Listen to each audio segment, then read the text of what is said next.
To answer your question, yes, the Nazi Party used paintings of mountains and seascapes as propaganda, and today we are going to talk about how. Hello everyone, and get ready to hear me mispronounce something in German. Today we are talking about Caspar David Friedrich, who was a painter in the Romanticism era of the Western canon. In my last video, I talked a little bit about Romanticism as an art movement, so I will have that linked in the description below if you want a background on where this artist came from. Otherwise, let's jump right in. Today, we consider landscapes as a major facet of two-dimensional art. They are beautiful, often easy to look at, and create a serene and natural environment in any room they occupy. But it wasn't always like this. You may have noticed that up to this point in our studies, we have only looked at artists who painted important figures or sometimes still lifes. These were usually just images of food. That's because landscapes were not seen as serious art pieces until Friedrich came into the picture.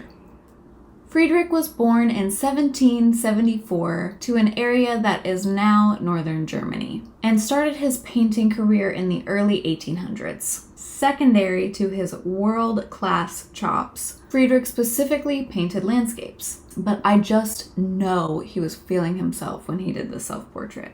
Anyway, he broke barriers for landscape art in two ways. The first was that his ability to create really successful landscapes changed the game. These are some examples of landscape art that came before him in the 17 and 1600s. Now, the other barrier he broke was within the world of landscapes itself, because this is what his art looked like. See if you can spot the difference. Friedrich's landscapes did not depict flawless views and pristine weather conditions, as those who came before him had. Instead, his paintings were moody and full of awe. His goal was to provoke the viewer into an emotional connection with nature, and his result was a religious experience with the natural world. His attention to emotional force and prioritization of feeling over order made him an ideal Romanticism painter. Friedrich self-admittedly preferred not to spend time with people for most of his life,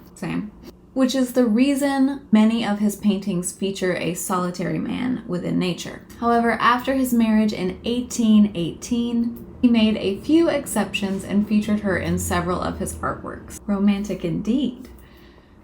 Now, in our neoclassicism videos, we saw a relationship between art and politics that created a violent and tumultuous climate in Western Europe. In fact, part of the reason Friedrich's works were so successful is because many found comfort in the idea that Mother Nature could easily capsize any monarch, a relief for a continent that was war-torn and weary. However, he also included political symbolism in his work that came to tarnish his reputation. Here is one of his most famous pieces, Wanderer Above a Sea of Fog.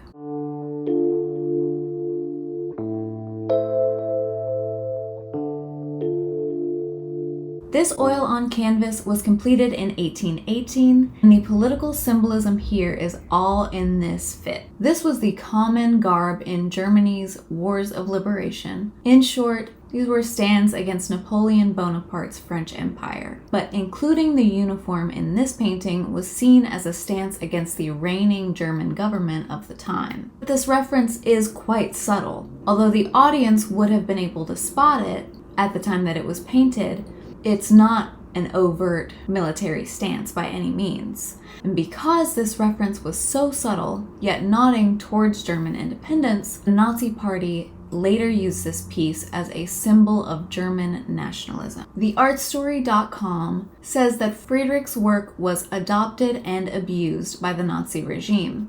And this reputation continued to taint his work for 30 years after World War II ended. Friedrich's work is now only starting to fully recover, but as far as gripes against Nazi Germany go, I don't think he's at the top of the list.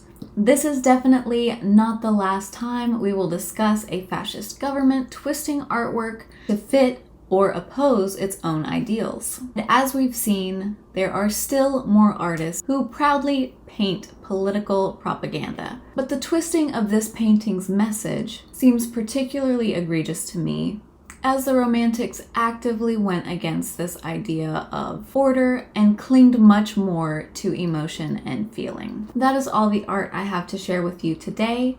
I hope you enjoyed this video, and I will see you next week.